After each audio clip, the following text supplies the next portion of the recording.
You ask Tiger to solve. This deals with linear equations with one unknown. The final result is x equals -1. Let's solve it step by step. Simplify the expression.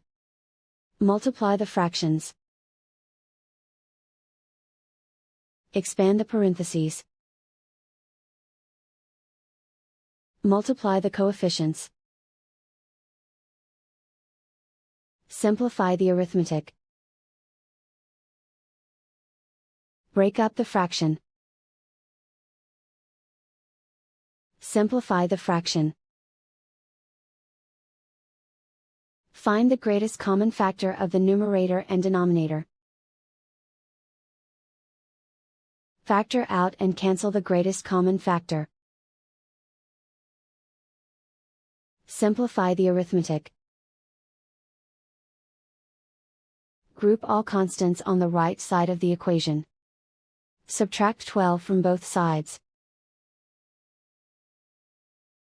Simplify the arithmetic.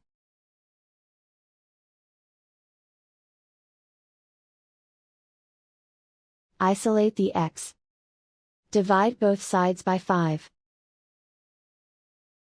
Simplify the fraction.